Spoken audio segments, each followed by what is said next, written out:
Voici les titres de ce journal. Industrie, création de 2 nouvelles zones industrielles à Abidjan en Côte d'Ivoire. L'association des acteurs de transfert d'argent en atelier à Abidjan. Mesdames, Mesdemoiselles et Messieurs, bonsoir. Merci de nous faire confiance et de vous informer sur Business 24 Africa. L'étude sur la monographie des zones industrielles d'Abidjan vient d'être lancée officiellement par le ministre ivoirien de l'Industrie et des Mines. Cette opération permettra d'identifier les parcelles non mises en valeur et celles occupées en vue de permettre à l'administration en charge des infrastructures industrielles d'avoir une base de données exhaustive de l'occupation des parcelles. La cérémonie de lancement a eu lieu ce mercredi au ministère de l'Industrie et des Mines. Noël Kaouf y était présent. Face à la demande croissante de terrains industriels par des opérateurs privés, le ministère de l'Industrie et des Mines veut s'assurer de l'utilisation optimale des terrains industriels de la zone d'Abidjan. Disposer d'informations exhaustives, précises et fiables sur l'occupation du sol dans les zones industrielles d'Abidjan, c'est la mission que s'est assignée le ministre en charge de l'Industrie avec ce lancement effectif de l'étude sur la monographie de la zone industrielle de Yopougon. Nous avons 3 grandes zones industrielles à Abidjan. Nous avons la plus grande qui est Yopougon, qui fait à peu près 650 hectares. Mais nous avons également Koumassi, nous avons également la zone industrielle de Vridi. Donc nous commençons avec Yopougon. Il s'agit donc à travers cette monographie, qui est en fait un système d'information géographique, de savoir sur l'ensemble de cette zone industrielle, quelles sont les entreprises qui sont installées, qu'est-ce qu'elles font exactement, combien de personnes y travaillent, quels sont les actes administratifs qu'elles détiennent, pour avoir une connaissance complète et totale, bien précise, la localisation, pour que dans la gestion de la zone industrielle, ceux qui doivent la gérer puissent avoir les éléments pour leur permettre de le faire de manière optimale. C'est ça un peu l'objectif de cette étude que nous lançons, ce travail que nous lançons, qui va être réalisé par le PNET. Et je voudrais préciser que ça a été préparé en partenariat avec le secteur privé. C'est un élément important. Nous sommes vraiment en partenariat. Et je voudrais saisir l'occasion pour remercier la CGC, pour remercier la Chambre de commerce et d'industrie libanaise qui ont contribué financièrement et techniquement à cette opération. Et c'est vraiment grâce à leur soutien que nous sommes en mesure donc de lancer cette opération. C'est vraiment dans le cadre donc du renforcement de notre partenariat, pour un objectif commun, pour les entreprises elles-mêmes, mais également pour, évidemment, la Côte d'Ivoire.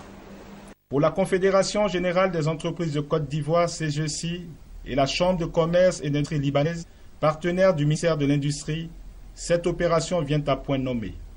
C'est un projet qui est totalement bienvenu pour la CGC et nous conduisons ce projet, nous participons à ce projet en partenariat avec le ministère parce qu'il répond à des objectifs communs que nous avons. Vous savez, les opérateurs industriels, nous avons un besoin de terrain industriel. Il y a une demande de terrain industriel qui n'est pas totalement satisfaite actuellement. Donc nous sommes en partenariat avec le ministère pour toutes les actions qui sont menées pour augmenter l'offre en terrain industriel. C'est donc le cas sur la nouvelle zone industrielle que le gouvernement initie au PK24 et c'est le cas sur ce projet de monographie de la zone industrielle de Yopougon. La Chambre de commerce et d'industrie libanaise a tenu à participer à cette monographie qui est une chose très importante et essentielle qui aurait dû être faite depuis très longtemps. Donc ce n'est pas. Et nous sommes très contents de participer à cette étude-là. Nous allons sensibiliser nos membres pour qu'ils puissent répondre aux enquêteurs qui vont passer.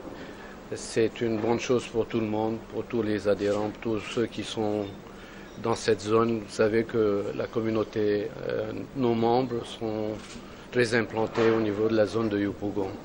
Donc nous allons les sensibiliser pour qu'ils puissent répondre à toutes les questions et donner et favoriser cette étude-là.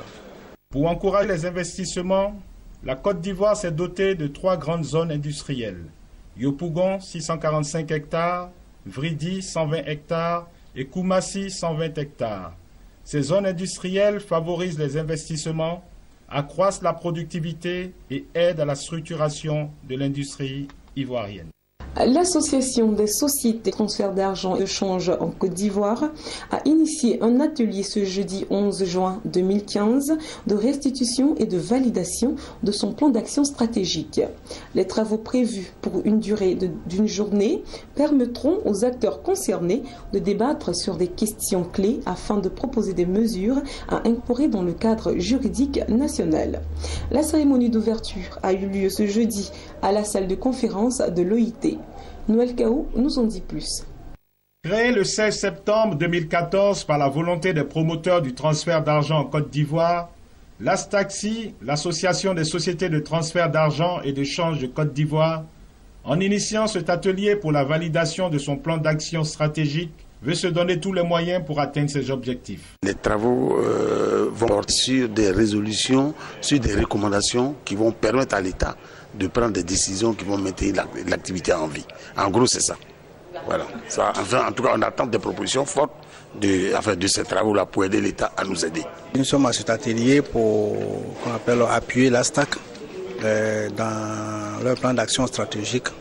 Et je pense que c'est une bonne guerre parce que nous, l'une de nos missions, c'est d'appuyer nos assujettis et de faire en sorte que nous puissions les accompagner dans l'élaboration de tout ce qui peut concourir à l'assainissement du secteur financier en Côte d'Ivoire. Ici, l'élément fondamental que des textes existent, nous allons vers une amélioration des textes, un toilettage des textes et une amélioration des textes existants. Ensuite, on voit avec nos assujettis quelles sont les mesures et les dispositions pratiques à prendre en vue du renforcement des processus dans le transfert d'argent et d'échange en Côte d'Ivoire. C'est un peu la priorité de cet atelier. Et donc, comme notre mission aussi est de proposer au gouvernement un certain nombre de règlements ou bien de lois qui pourraient améliorer la salubrité au niveau du secteur financier en Côte d'Ivoire, nous participons à ces ateliers et nous essayons de voir qu'est-ce que nous pouvons mettre dans nos rapports qui seront transmis au gouvernement par le biais de notre ministère de tutelle, le ministère de l'économie et des finances. Plusieurs partenaires ont aussi pris part aux travaux. C'est un atelier très important parce que, en ce qui concerne le contrôle et la réglementation des changes au niveau des transferts, nous travaillons avec les banques, toutes les banques de la place. Il y a des masses, des volumes qui transitent vers l'extérieur et nous sommes en droit d'avoir un regard sur ces volumes-là. Et l'organisation qui organise cet atelier aujourd'hui pourra nous aider, travailler en collaboration avec nous pour la bonne marche du secteur. La TCI est régulateur du domaine des télécommunications, du domaine de la poste, du domaine des transactions électroniques. Donc c'est à juste titre que nous sommes là parce qu'il s'agit de transactions électroniques. Des solutions innovantes pour la sécurisation des transferts d'argent, ce thème qui est d'actualité a suscité quelques réactions parmi les participants. Je pense que en tant que criminologue, et si je puis dire, je crois que dans les partenaires se trouve l'État de Côte d'Ivoire. Et je pense qu'il faut attaquer le problème depuis la racine. Parce que de tous les travaux qui nous reviennent dans d'autres institutions, parmi les criminels, il y a beaucoup de jeunes et même des enfants. L'ASTAXI est une organisation intervenant dans les systèmes de paiement électronique de façon générale et plus spécifiquement dans le cadre des opérations de transfert d'argent et d'échange, dont l'objectif principal est de contribuer à l'assainissement et la promotion du secteur. À présent, les informations brèves.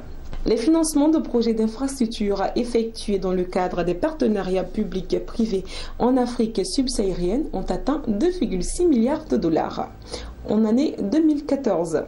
Cette performance représente une baisse de 72% comparée à celle de 2013.